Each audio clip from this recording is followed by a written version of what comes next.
Nyok kita nonton Pokarla. Nyok. Tamu Mpo kali ini adalah salah satu insan PNM yang berasal dari kota yang banyak banget wisata alamnya. Bahkan disebut-sebut sebagai kota 1001 goa. Ini dia, Bapak Robby Suryo Budi Priyono. Selama 14 tahun berkarir di PNM, Pak Robby tentu sudah ditempatkan di banyak cabang. Walau jauh dari keluarga, beliau menganggap seluruh karyawan cabang Pacitan adalah keluarganya juga. Berkat kehangatannya dalam bersosialisasi, beliau sudah sangat akrab dan disayangi oleh seluruh karyawannya. Meski belum genap 1 tahun ditempatkan di cabang ini. Inilah obrolan eksklusif Mpo bersama Bapak Robby Suryo Budi Priyono, pimpinan cabang PNM Pacitan.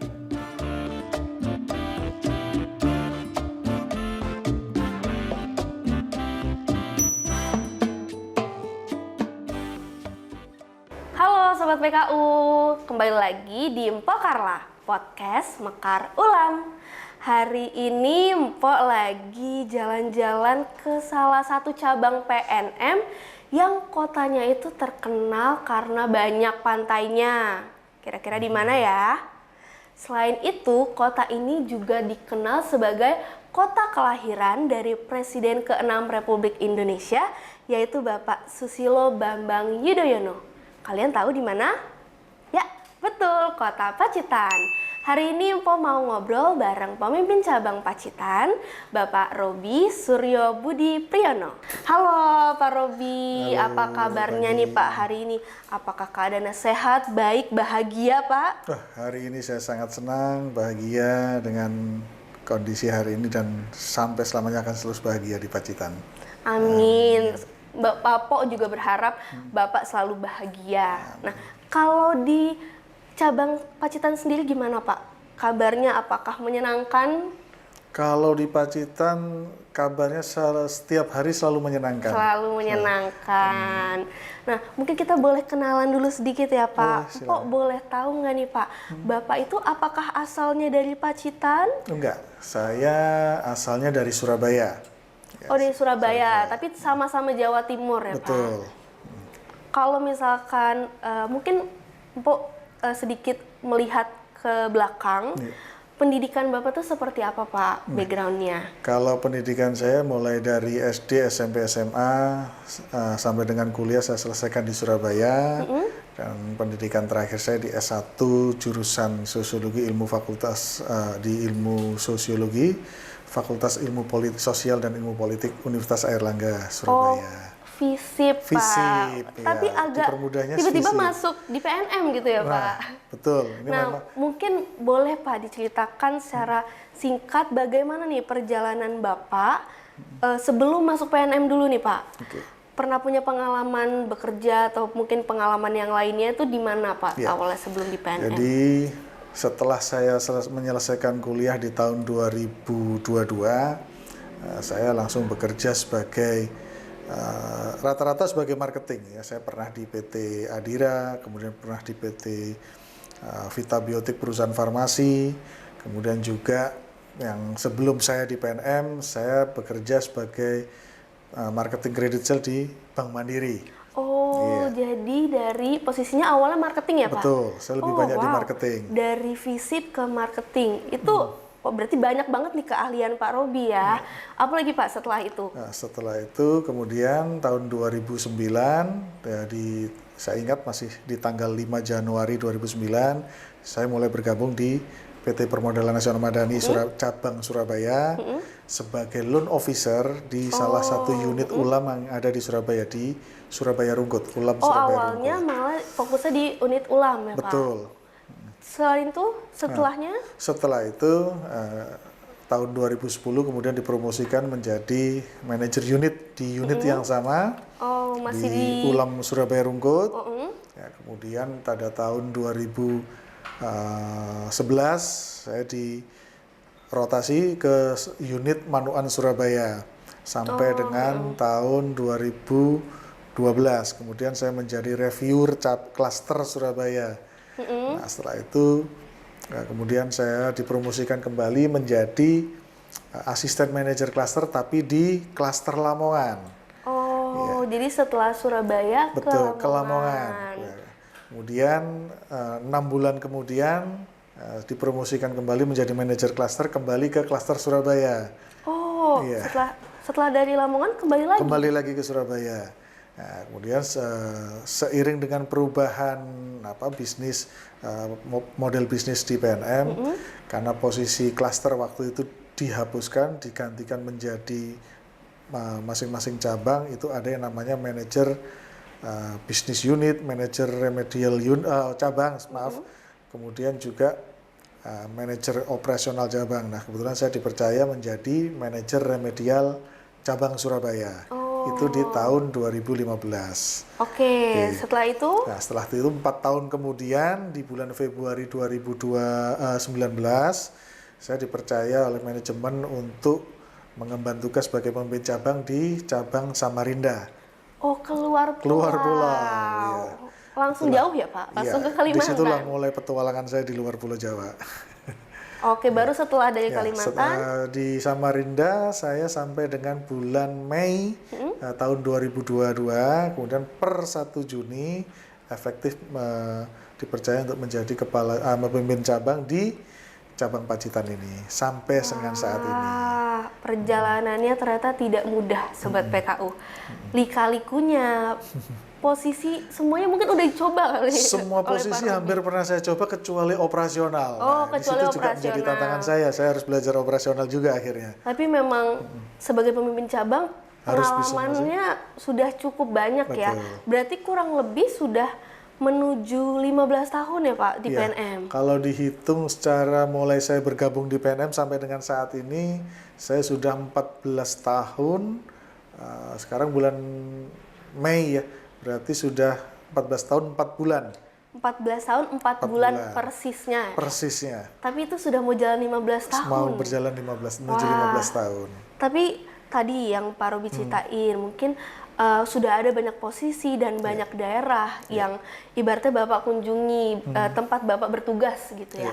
Pastinya ada pengalaman dong Pak, pengalaman. Nah, kalau boleh Mpok mau tahu nih, pengalaman menarik yang paling berkesan apa yang Bapak ingat banget sampai sekarang? Oke. Kalau pengalaman ketika selama menjadi karyawan di PNM ya, baik di Surabaya kemudian juga itu banyak sekali perubahan-perubahan yang saya harus bisa menyesuaikan sesuai dengan keinginan manajemen. Dan yang paling menarik adalah ketika saya ditugaskan ke Samarinda, itu merupakan pengalaman saya pertama untuk bertugas di luar Pulau Jawa. Dan memang tantangannya besar karena secara kultur, secara budaya kita beda. Berbeda. Nah, tapi di PNM sendiri bahwa yang namanya kultur budaya kerja sama. Baik di Surabaya maupun di Samarinda semuanya sama, bahkan seluruhnya pasti punya standar yang sama. Nah, itu yang menjadi tugas saya, bagaimana menyesuaikan standar pekerjaan di PNM dengan standar budaya lokal supaya selaras dan cabang itu bisa bertumbuh ya. Itu memang tantangan karena memang secara kultur jelas beda. Tapi itu menjadi tantangannya bagaimana kultur yang berbeda itu bisa menjadi sama dengan kulturnya perusahaan. Ya, seperti itu. Tapi selama 14 tahun, hampir 15 tahun di PNM, pernah nggak sih Pak mengalami, kan pastinya regulasi itu selalu berubah ya Pak? Mungkin ada regulasi baru. Nah, bagaimana Bapak menyesuaikan dengan regulasi yang baru ini Pak? Ya, kalau terkait dengan regulasi, memang perubahan itu butuh waktu untuk melakukan penyesuaian, dan itu butuh effort juga dari teman-teman yang ada di cabang yang saya tempati itu untuk bisa bisa mengikuti atau merubah mindset sama dengan mindset yang memang sudah ditetapkan oleh perusahaan. Dan itu memang butuh tantangan karena memang harus kita ingatkan setiap hari ya, setiap waktu agar kultur yang baru itu bisa tertanam betul di teman-teman yang ada di cabang ataupun yang di unit supaya selaras dengan keinginan perusahaan atau manajemen seperti itu. Dan itu memang sangat menantang karena tidak semua orang akan cepat menerima. Dan beradaptasi itu, betul, beradaptasi itu memang butuh kesabaran, butuh istilahnya arahan yang rutin supaya teman-teman cabang lambat laun akhirnya bisa menerima perubahan tersebut. Oh, Gitu. tapi memang harus rajin diingatkan, diberikan edukasi Iya, betul. terus-menerus terkait perubahan regulasi. Betul, Itu betul. kuncinya ya Pak. Betul. Dan pastinya komunikasi Betul. ya Pak. Jadi komunikasi memang nomor satu. Nomor Kalau satu. komunikasi itu tidak lancar, maka setiap perubahan atau arahan dari nggak akan pernah bisa berjalan. Kuncinya memang di komunikasi. Mantap, mantap banget ya Sobat PKU. Tapi Pak, tadi kan kita berbicara tentang adaptasi terhadap regulasi kerjanya ya Pak. Iya. Nah, kalau adaptasi dengan insan PNM-nya Pak, Nah, ini yang memang bagaimana Pak? Mungkin apakah ada tips atau cara Bapak pribadi ya, yang khusus untuk menyesuaikan diri di tempat yang baru Pak? Karena kan pastinya seringnya berpindah tugas itu seperti yang tadi Pak, perbedaan shock kultur, kulturnya budaya, ya. adat, dan pastinya kebiasaannya juga berbeda. Oke. Terutama mungkin bahasanya gitu Betul. Pak. Itu bagaimana Pak? Kalau saya cerita pengalaman waktu di Samarinda, yang pertama saya lakukan itu ketika bertemu dengan teman-teman di cabang, saya nggak langsung berbicara terkait pekerjaan, tapi saya ajak ngobrol mereka dulu, ngobrol santai, kita diskusi, kemudian cerita-cerita kebiasaan kita seperti apa. Misalkan kalau di sini biasanya teman-teman kalau lagi libur biasanya ngapain, mancing Pak. Nah itu saya ikutin. Nah saya ikut kegiatan mereka. Saya berusaha selalu ke teman-teman cabang untuk bisa mengenali karyawan dan keluarganya. Oh, jadi Dengan cara tidak saya hanya main, personal ke betul, karyawannya secara saja. personal. Saya main ke rumahnya, bisa kenal dengan keluarganya, saya kunjungin satu-satu, saya kenal dengan istrinya, anaknya, semuanya. Itu selalu saya upayakan seperti itu. Tapi memang nggak Cuman saya nggak memaksa. Oh, kalau Iya, misalkan karena- memang tidak berkenan, Ya, itu saya tidak akan memaksa. Tapi kalau ketika mereka berkenan, ya saya pasti akan main. karena mau bagaimanapun pasti Ya. sifat dari seseorang itu Betul. awalnya dibentuk dari keluarga Iya, terdekat betul. ya Pak. Dan juga kalau saya kan di sana sendirian karena keluarga tidak ikut, itu salah satu bentuknya. Kalau misalkan saya merasa kesepian, saya bisa main sama mereka, ngobrol. Artinya kesepian saya di perantauan itu bisa terobati. Terobati karena Ada dekat keluarga, dengan betul. karyawan dan Betul. juga keluarganya Iya, gitu itu ya yang Pak. bisa Wah, saya lakukan. keren. Mungkin hal ini bisa diterapkan untuk Sobat PKU, apapun pekerjaan kalian, bisa mendekatkan diri dengan orang sekitar gitu ya Pak. Betul. Nah, tapi kalau di Kota Pacitan sendiri Pak, gimana awalnya beradaptasi di Kota Pacitan ini Pak? Kalau waktu pertama pindah di Pacitan, sebetulnya saya nggak terlalu sulit juga untuk menyesuaikan karena secara kultur mungkin sama gitu. Karena Jawa Timur ya Pak? Iya, betul. Dan itu juga yang saya lakukan juga ke teman-teman ketika di luar jam kerja. Saya biasa suka kalau misalkan saya tidak pulang ke home base saya biasanya ngumpulin teman-teman. Ya, kita ngopi, kita ngobrol, tapi di luar pekerjaan. Nah, tapi sesekali kadang ada yang kita selipkan terkait pekerjaan. Kadang-kadang justru di situ ketika ada masalah pekerjaan kita bicarakan secara informal seperti itu, justru muncul banyak solusi-solusi yang muncul, ide-ide yang muncul di situ. Nah itu yang akan kita gunakan ide-ide tersebut pada saat untuk menjalankan pekerjaan kita. Kalau Ibaratnya ada masalah. mendekatkan diri dulu Betul. supaya lawan bicara kita bisa Terbuka, betul. dan bicara Tidak ada jujur canggung lagi, dan ya. terkait pendapatnya, Iya. tidak ada yang dipendam gitu Betul, ya Pak. betul. Wah, tapi kalau di Kota Pacitan nih Pak, Mpok mau tahu apa sih Pak menurut Bapak ya keistimewaan dari kota ini? Keistimewaan secara alam atau apa? Secara apapun Pak, Secara mungkin apa? Kalau kulturnya secara boleh, kulturnya masyarakatnya boleh. Oke, baik. Kalau secara kultur masyarakatnya sangat ramah. Ya. sangat ramah. Sangat ramah. Kemudian secara geografis Pacitan ini cukup cukup indah lah. Karena dikelilingi oleh pantai, Oh, gunung, dan juga goa yang penting. oh iya, Pok juga Karena dengar terkenal dengan katanya. 1001 goa. Iya, katanya Pacitan itu terkenal sebagai kota, Kota 1000 gua. 1001 goa. Tapi betul ada 1000 gua.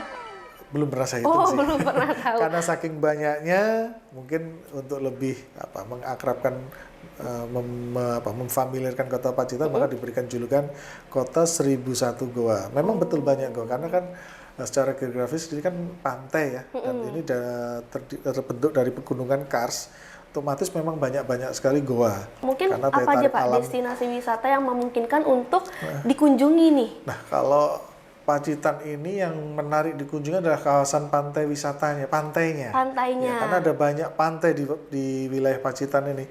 Sepanjang jalur selatan ya. Kalau sekarang kan pemerintah lagi membangun jalur lintas selatan yang mulai dari Tulungagung, Trenggalek sampai dengan wilayah Jogja itu kan sedang dibuat infrastruktur jalur lintas selatan. Nah, di sepanjang jalur itu banyak sekali lokasi-lokasi mungkin wisata. boleh disebutkan Pak? Nah, salah Pantainya? satunya yang sekarang sedang viral itu ada Pantai Klayar. Pantai Klayar. Ya, mungkin insan PNM atau sobat PKU pasti tahu semua. Ya, Bisa Pantai cari Klayar, juga di internet bisa, ya. Dan sekarang yang Pak. lagi naik daun juga itu adalah Pantai Watu Karung. Watu Karung. Ya, namanya. Watu Karung itu diingat sobat PKU, dicari Jadi, di internet. Betul, silakan sobat PKU kalau ingin melihat bisa di-search di Google ya. Kalau Pantai Watu Karung ini lebih condong menjadi tujuan destinasi wisatawan asing.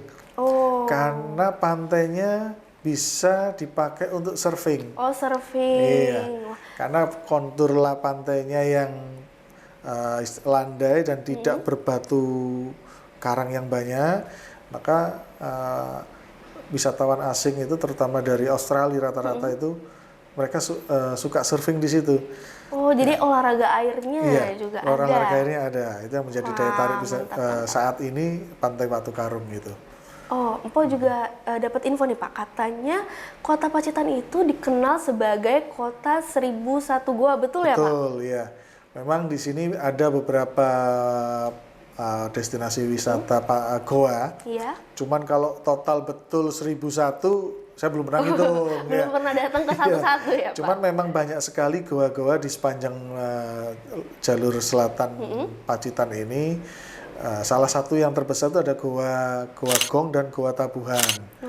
Jadi Goa Gong itu terletak di satu arah dengan kawasan wisata Pantai Klayar. Jadi kalau misalkan mau ke Pantai Klayar itu bisa mampir ke situ. Ke gua dulu. Ke Goa Gong dulu tuh Goa. Itu destinasinya cukup terkenal juga dan juga Goa Tabuhan. Berarti untuk sobat PKU yang mungkin ingin refreshing atau healing, datang ke tempat-tempat baru hidden gem gitu ya, mungkin yang terkenal sebutannya gitu ya. Mau coba destinasi yang masih jarang dikunjungi, bisa langsung datang ke Pacitan. Pacitan itu sebetulnya tidak terlalu jauh sobat PKU. Mungkin sekitar 2 sampai 3 jam dari kota Solo ya, Pak? Ya, 3 jam dari kota Solo, 3 jam dari 3 kota jam Solo. setengah dari kota Jogja. Tidak terlalu jauh jaraknya. Jadi mungkin bisa coba dicari di internet, cari sebanyak-banyaknya info tentang Pacitan. Ya bisa langsung datang ke Pacitan gitu. Nah, tapi Empok nih ya Pak, Empok tuh suka banget sebetulnya ke pantai. Tapi kan memang ya Pak, karena berbagai kesibukan dan kegiatan, jadi memang Empok tuh mampir ke sini mungkin cuma sebentar gitu ya Pak. Harusnya Mbak Carla stay-nya harus diperpanjang Nah, lagi. itu dia. Minimal seminggu di Pacitan supaya bisa Tapi menikmati sayang wisata banget Pacitan. nih, Pak. Tapi mungkin apa nih Pak, kira-kira rekomendasi oleh-oleh yang bisa Empok bawa pulang. Jadi supaya saat Empok di Jakarta inget terus sama Pacitan. Oke. Kalau di Pacitan ada berbagai macam ya oleh-oleh khas yang ada di Pacitan.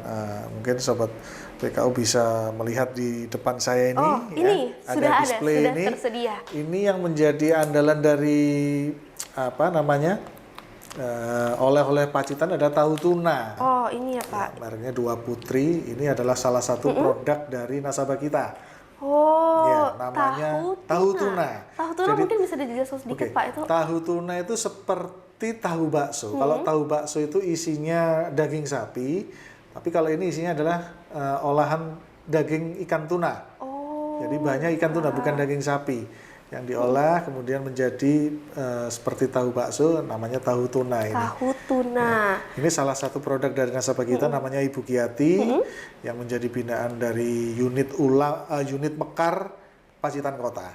Oh, mungkin Pak jelasin sedikit nih untuk sobat PKU. Ini ada oleh-oleh khas Pacitan yang kaya protein dan omega 3. Namanya tahu tuna. Mereknya ini Dua Putri ya Pak, betul. Di sini lengkap banget tertulis informasi gizi-gizinya dan juga sudah tersertifikasi halal. Keren kan? Pastinya aman dikonsumsi untuk semua. Nah, selain itu produk ini juga binaan Dinas Perikanan Pacitan ya Pak? Pacitan, betul. Dan tanpa bahan pengawet.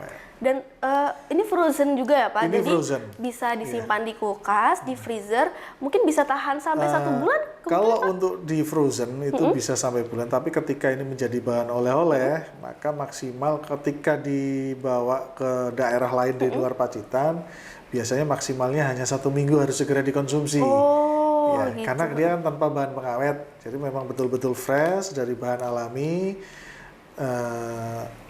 Jadi dia harus segera dikonsumsi ketika dia sudah di luar freezer atau frozen gitu ya. Jadi kalau misalkan hari ini kita bawa, begitu sampai kota tujuan, segera masukkan freezer, itu bisa tahan. Misalkan dibawa keluar kota Pacitan, ketika sampai tempat tujuan, harus segera dimasukkan freezer supaya bisa lebih tahan lama. Tapi kalau misalkan tidak ada freezer, maka harus segera dikonsumsi, karena maksimal hanya sekitar 5 hari saja. Oh, 5 hari atau itu di sampai luar 1 minggu di luar freezer, betul. Memang lebih baik langsung dikonsumsi, Betul. anget-anget, Betul. pakai nasi. Pakai cabai itu enak. Wah. Nah, mantap nih. Mantap. Mungkin Ini sudah. Mpok boleh coba Pak? Silakan Oh, Pokoknya, ya. biar tahu rasanya tahu Rasanya Pacitan tahu tuna, ya. Tahu tuna Pacitan. ala Pacitan. Nih, seperti ini produknya, Sobat PKU. Oke. Gimana? Lumayan bikin ngiler ya. Nah, Oke, Mpok silakan, mau Mpok cobain. Cobainnya segigit aja.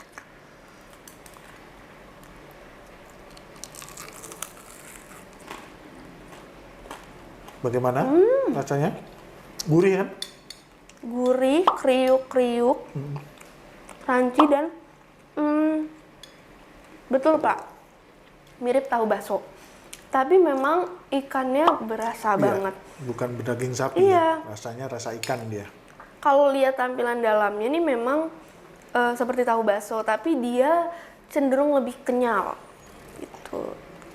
Di luar tuh renyah, di dalamnya kenyal. Mungkin bisa membayangkan sendiri gimana rasanya Sobat PKU.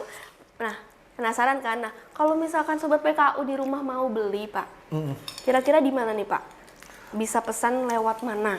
Ya, untuk sobat PKU yang mungkin tertarik dengan tahu bakso ini, tahu ikan ini, tahu tuna ini, mungkin bisa menghubungi nomor yang ada di bawah ini ya. Di bawah ini Sobat Oke. PKU. Nanti dihubungi. Kalau misalkan penasaran sama rasanya tahu tuna, belum pernah kan coba tahu tuna. Iya. Nah, mungkin selain tahu tuna ada apa lagi nih Pak? Oleh-oleh yang bisa Pok bawa? Betul. Selain tahu tuna yang ada di depan kita ini juga bisa kita lihat ada produk ini. jamu ya. Jamu ini Jamu. juga salah satu produk binaan dari nasabah unit Mekar juga dengan pembuatnya adalah Ibu Umi. Ini juga binaan dari unit Mekar Kebon Agung. Kebon Agung. Iya, dia memang Bu Umi ini memproduksi aneka macam jamu ya. Produksinya sendiri Pak? Produksi sendiri. Wah. Nah, jadi ini seperti ini contohnya ini adalah kunir asam. Ini yang Kalau Pok yang pegang ini dipegang beras Pokarla ini adalah beras kencur. kencur ya. Kalau misalkan mungkin putra-putrinya atau sobat PKU susah makan, maka dengan minum beras kencur itu akan menambah nafsu makan juga. Oh, Ya, khasiatnya salah itu satu banyak. obat alami ilmunya. ya. Nah, Ini selain- namanya jamu Mboe. namanya jamu Mboe ya. Ramuan dan budaya khas Khas Indonesia. betul. Kalau Sobat PKU penasaran, ukuran botolnya ini 350 ml dan pastinya sudah tersertifikasi halal. Jadi aman. Pok, boleh coba juga nih Pak? Boleh, silakan, Kan silakan, Pok. kita ngobrol agak haus ya Iya, Pak. silakan dicoba beras kencurnya biar nanti menambah nafsu makan Pok Karla nanti. Iya. Setelah ini nanti Pok karena makan tahu tuna yang banyak Sobat PKU.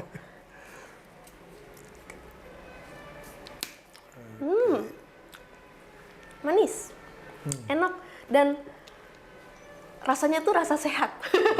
Jadi empuk minum ini langsung Betul-betul rasa jamu kuat ya? gitu ya. Rasa Betul-betul jamu. jamu alami dan ini juga ada nomor teleponnya ya Pak, sudah Iya. ada di logo sini. Tapi untuk Sobat PKU yang mau pesan, mungkin bisa juga ya Pak Sama, menghubungi nanti nomor di nomor bawah yang ini. ada di bawah ini, ya.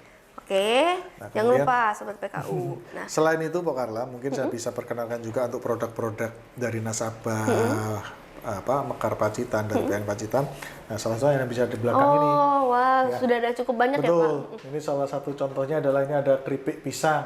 Keripik Ya, pisang. dan ini yang belum pernah ada di tempat lain mungkin ya. Ini ada namanya keripik rumput laut. Rumput Ya. laut. Selama ini rumput laut tahunya diekspor untuk di bagian bahan agar-agar kan. Iya. Nah, untuk di Pacitan kita Jadikan diupayakan keripik. dijadikan keripik seperti keripik sayur yang lain kayak bayam gitu.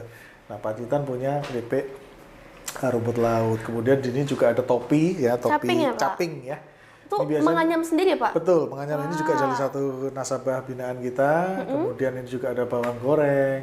Wah, cocok kayaknya, Pak, makan Iya. nasi pakai Betul. tahu tuna, di atasnya pakai bawang Ya, goreng. apalagi kalau kita misalnya makan Indomie goreng, nah ini cocok nih Pak, di atas taburan bawang goreng. Waduh, ya. ini kayaknya setelah minum beras kencur, Mpok langsung Langsung lapar. makannya tambah nih. Ya.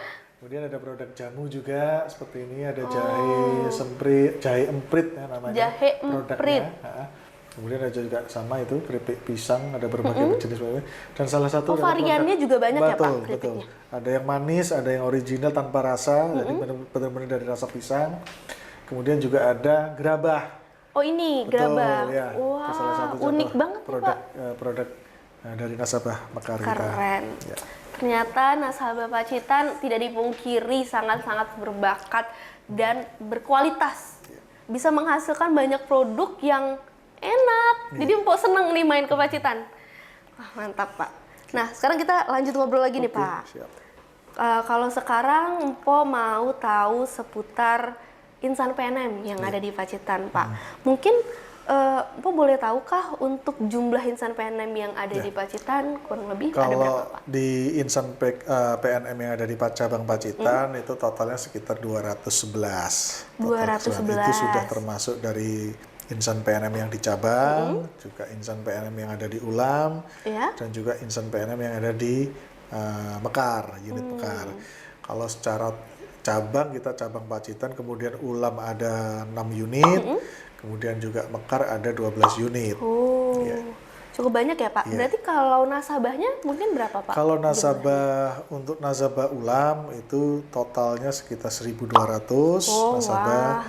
Kemudian untuk Mekar itu sekitar 43.000 Wow, nasabah. 43.000 Iya. bukan angka yang sedikit, Sobat PKU. Nah, tapi dari semua nasabah itu, Pak, kalau boleh tahu mayoritas usahanya itu apa, Pak, yang paling banyak digeluti? Ya, di kalau Pacitan? untuk nasabah memang rata-rata yang banyak diusahakan oleh nasabah-nasabah kita itu rata-rata usaha kuliner memang. Oh, kuliner. Terutama Seperti yang makanan-makanan. terlihat Betul, di sini yang ya, seperti ada Pak. depan ini. Banyak keripik, Memang lebih dominan bawang. kuliner. Iya, karena saya juga nggak ngerti apakah mungkin di Pacitan orang suka makan kali ya. Karena banyak sekali produk-produk Makanannya enak-enak. kuliner. Iya.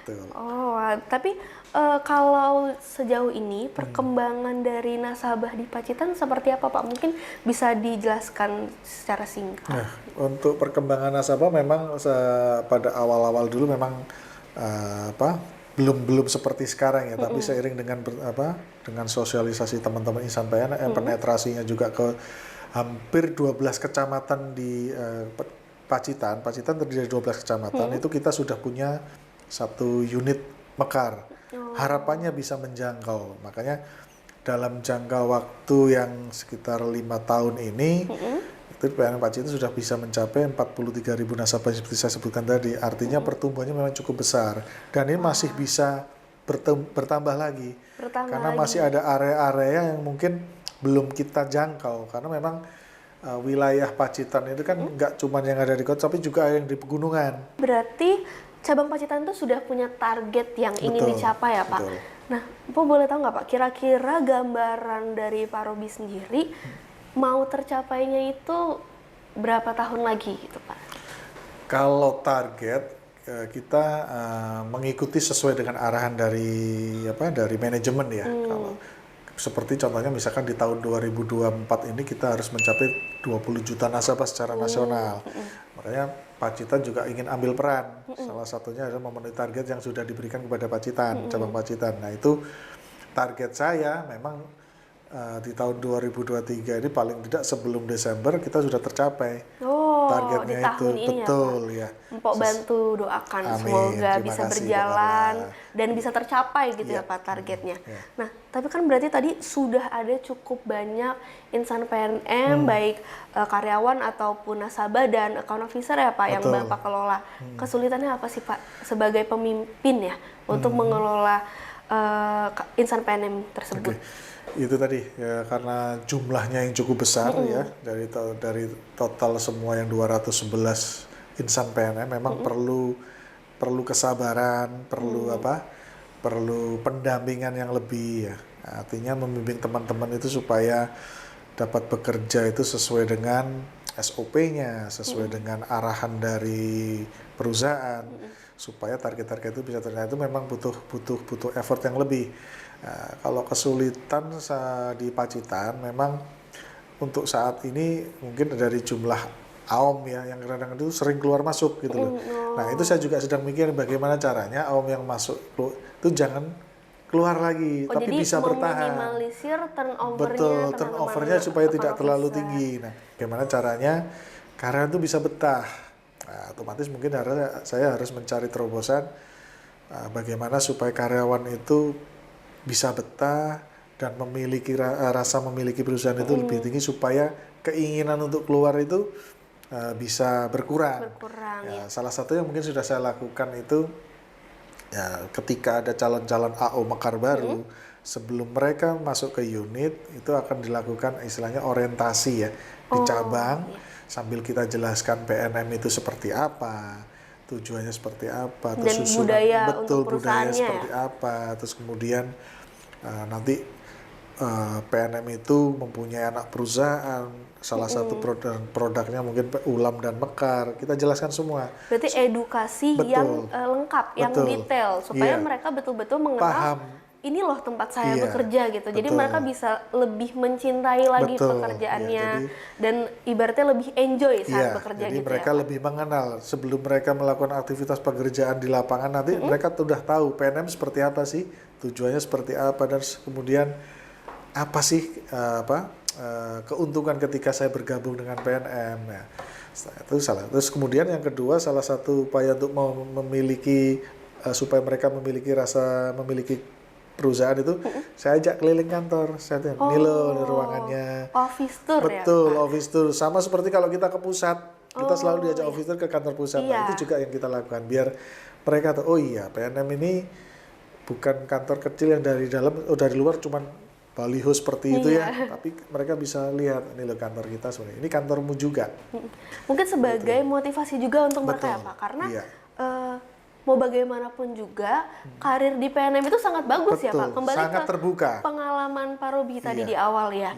Karena jenjang karir di PNM itu betul-betul terbuka untuk siapa saja dan apabila kinerjanya bagus, kinerjanya perkembangannya baik, performanya baik, pastinya juga akan ke jenjang karir yang lebih tinggi. Mungkin dengan adanya office tour tuh juga bisa memotivasi, saya mau pindah ke kantor ini gitu ya.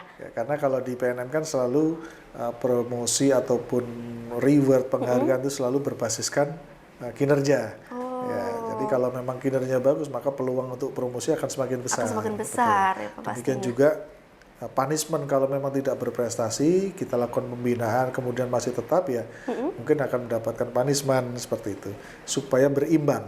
Jadi yang mungkin yang ketika di punishment dia bisa berubah menjadi berprestasi, kemudian sudah berprestasi akan semakin termotivasi untuk mengembangkan karirnya di PNM. Wah, seperti itu. Keren banget nih ya.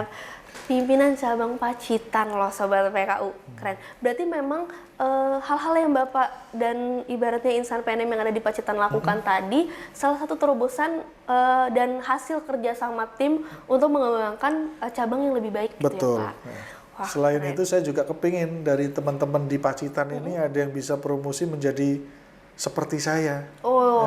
Jadi ingin ada penerus gitu ya Pak? Betul, saya harus diganti dan penggantinya harus dari Pacitan sendiri seperti itu yang ingin saya kembangkan teman-teman supaya mereka juga termotivasi untuk mengembangkan karirnya. Mungkin kalau dari Bapak apa mungkin bisa disampaikan Pak? Tips atau kata-kata penyemangat untuk seluruh insan PNM yang ada di Pacitan, termasuk untuk nasabah ya Pak? Betul. Mungkin bisa disampaikan Pak. Oke. Nah, baik untuk Insan PNM Pacitan ya, untuk meningkatkan semangat teman-teman insan PNM yang ada di Pacitan, cintailah pekerjaanmu ya, lakukan dengan tulus ya, dengan niat baik untuk mengembangkan pengusaha UMKM yang ada di Pacitan. Saya yakin ketika teman-teman bekerja keras, ikhlas, maka kesempatan untuk lebih baik di PNM itu akan sangat terbuka sekali, dan itu berlaku untuk semua insan PNM yang ada di cabang Pacitan. Nah, demikian juga untuk nasabah, semoga dengan pendampingan teman-teman insan PNM yang ada di Pacitan bisa lebih mengembangkan lagi usaha para nasabah dan tetap semangat selalu dengan niat baik untuk berkembang menjadi yang lebih baik lagi dengan pendampingan dari teman-teman Mekar. Mudah-mudahan pelaku UMKM dan nasabah yang ada di Pacitan bisa semakin maju usahanya. Amin. Pok Carla bantu mendoakan ya Pak. Nah, sekarang harapan Pak, harapannya untuk PNM Pacitan supaya bisa mencetak calon pengusaha baru yang pastinya pemimpin yang unggulan dan berkualitas gitu Pak. Harapannya seperti apa Pak? Harapan saya untuk insan PNM Pacitan satu sebetulnya, saya kepingin insan PNM yang ada di Pacitan bisa keluar dari zona nyaman yang ada ya. Perbesar keingintahuan teman-teman itu bagaimana sih kondisi di luar Pacitan seperti apa. Ketika teman-teman punya passion itu, saya yakin teman-teman pasti akan memiliki rasa ingin tahu yang besar dan berprestasi supaya bisa mendapatkan promosi ataupun penghargaan dengan penugasan. Ketika mendapatkan penugasan yang di luar Pacitan, teman-teman sudah siap. Dan saya kepingin juga insan PNM Pacitan ada yang berprestasi bahkan melebihi saya sebagai pemimpin cabang, bahkan mungkin yang akan menggantikan saya sebagai pemimpin cabang di Pacitan. Tapi tidak menutup kemungkinan ketika mendapatkan kesempatan di luar wilayah Pacitan, dan itu harus diambil sebagai kesempatan yang tidak akan datang kedua kali. Dan itu harus teman-teman berani mengambil challenge tersebut supaya memiliki wawasan yang luas dan pengalaman yang lebih luas lagi, menjadi yang terbaik dimanapun ketika ditempatkan di wilayah Indonesia, dimanapun juga. Keren Pak, berarti jangan sampai lupa Sobat PKU, PNM Pacitan tuh harus bisa keluar dari zona nyaman, bekerja, mencintai pekerjaannya, melakukan yang terbaik dalam apapun yang dilakukan gitu. Nah, tidak terasa Pak, kita sudah ngobrol cukup lama ya. Mungkin itu dia cerita di balik kehidupan dan kegiatan sehari-hari dari pimpinan cabang Pacitan, yaitu Bapak Roby Suryo Budi Priyono. Nah, terima kasih banyak Pak atas waktunya. Mpok diizinkan untuk bisa kenal lebih jauh lagi Bapak dan juga cabang Pacitan pastinya. Saya juga terima kasih Pok Carla sudah mau berkunjung ke Pacitan. Sama-sama Pak. Kota yang terpencil di Jawa Timur, tapi saya yakin Pacitan memiliki potensi yang besar. Mudah-mudahan dengan apa yang disampaikan oleh Pak Carla dengan kegiatan ini bisa mengangkat nama Pacitan. Amin. Pok juga berharap supaya cabang Pacitan ini bisa terus berkembang, targetnya bisa tercapai ya Pak. Amin. Nah, untuk Sobat PKU jangan lupa nih, tulis di kolom komentar kira-kira cabang mana lagi ya yang harus Mpok kunjungi. Dan jangan lupa untuk like video ini dan juga share ke orang-orang terdekat kamu. Nah, sampai bertemu di Mpok Carla Podcast Mekar Ulam episode selanjutnya. Nyok kita nonton Mpok Carla. Nyok. Sampai jumpa.